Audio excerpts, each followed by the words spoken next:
Bismillahirrahmanirrahim. Assalamualaikum warahmatullahi wabarakatuh. Nama diberi Noraina Akilah binti Muhammad Fazil, bernombor matrik C23A1003. Pertama sekali saya mengucapkan ribuan terima kasih kepada Dr. Hafiatul Syazwani binti Afandi kerana mengajar kod khusus saya SCH 3273 yang bernama Mitologi. Okey, saya ingin membuat pembentangan poster individu dan saya mengambil tajuk nombor 2, iaitu Legenda Dunia dan Alam Melayu, peranan dalam membentukkan jati diri, pegangan dan nilai budaya masyarakat. Pertama sekali, saya menerangkan pada bahagian pengenalan. Dekat pengenalan, dia menceritakan legenda ialah naratif lisan yang mengandungi tokoh luar biasa atau sejarah asal usul tempat yang dipercayai dan diterima oleh masyarakat. Ia menjadi medium pendidikan tidak formal dalam menyampaikan nilai moral, kepercayaan dan budaya. Dekat tajuk saya guna teori fungsionalisme yang dikeluarkan oleh Bronislaw Malinowski. Okey, teori ini menyatakan bahawa cerita rakyat seperti legenda mempunyai fungsi sosial kepada masyarakat, iaitu melalui 3 perkara. Yang pertama, membentuk nilai moral. Yang kedua, mengukuhkan norma masyarakat. Dan yang ketiga, menjadi panduan kehidupan. Kan tadi saya nak bezakan legenda dunia dan alam Melayu. Okey, kalau dekat cerita legenda dunia, saya bagi contoh King Arthur. Okey, kenapa saya ambil cerita ni? Ringkasan cerita ini ialah Raja England yang memerintah kerajaan Camelot. Beliau mempunyai pedang ajaib Excalibur dan dibantu oleh kesatrian meja bulat dalam menegakkan keadilan. Itu ringkasan cerita tersebut. Fungsi dia mengikut teori saya yang saya guna.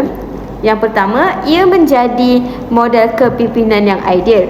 Yang kedua, menanam nilai keadilan dan keberanian. Yang ketiga, mengukuhkan kepercayaan kepada masyarakat terhadap pemimpin. Dan yang keempat, mewujudkan perpaduan dalam kelompok melalui idealisme bersama. Tadi dalam cerita legenda dunia. Sekarang saya akan ceritakan pula dalam legenda alam Melayu. Saya memilih Hang Tuah. Okey, ringkasan cerita Hang Tuah ni, Hang Tuah ini ialah pahlawan agung Kesultanan Melaka yang terkenal dengan kesetiaan yang tidak berbelah bahagi kepada raja serta keberanian dalam mempertahankan negara. Apa fungsi teori yang saya guna dalam cerita Hang Tuah ni? Okey. Yang pertama, menanam nilai kesetiaan kepada raja dan negara. Yang kedua, menjaga kestabilan dan keharmonian masyarakat. Yang ketiga, mengajar disiplin dan tanggungjawab dan pengorbanan. Dan yang terakhir sekali, mengukuhkan identiti dan maruah bangsa Melayu. Okey, keberkesanan legenda dalam kita punya nilai budaya ni. Okey, yang pertama saya ambil jati diri. Kenapa jati diri? Jati diri ni dapat membentuk identiti dan kebanggaan terhadap bangsa dan sejarah. Yang kedua, menanam nilai keberanian, kesetiaan, hormat dan taat kepada pemimpin. Ini dalam jati diri tadi. Dan dalam jati diri yang terakhir, menjadi teladan kepimpinan dan akhlak yang unggul kepada masyarakat.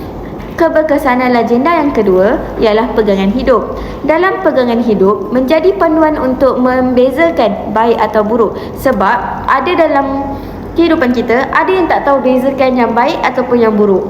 Ada juga pandai membezakan yang baik dan yang buruk. Ada yang tahu tapi buat-buat tak tahu.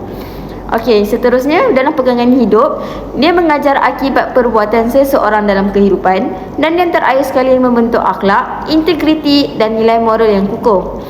Untuk kebesaran legenda yang terakhir, saya ambil dalam nilai budaya. Dalam nilai budaya, dapat memelihara warisan kita yang turun-temurun. Yang kedua, mengukuhkan adat, tradisi, kepercayaan dan norma masyarakat. Dan yang terakhir sekali dalam nilai budaya, dapat membentuk kesinambungan budaya dalam masyarakat. Kesimpulannya, legenda dunia seperti King Arthur dan legenda alam Melayu seperti Hang Tuah mempunyai fungsi sosial yang sangat penting. Melalui nilai-nilai yang terkandung dalam legenda, ia berperanan dalam membentuk jati diri, pegangan hidup dan nilai budaya masyarakat. Justru, legenda perlu terus dihargai, dikaji dan diwarisi kepada generasi akan datang. Satu ayat daripada saya, legenda bukan sekadar cerita, tetapi cerminan fungsi sosial dan jiwa sesuatu bangsa. Sekian, terima kasih.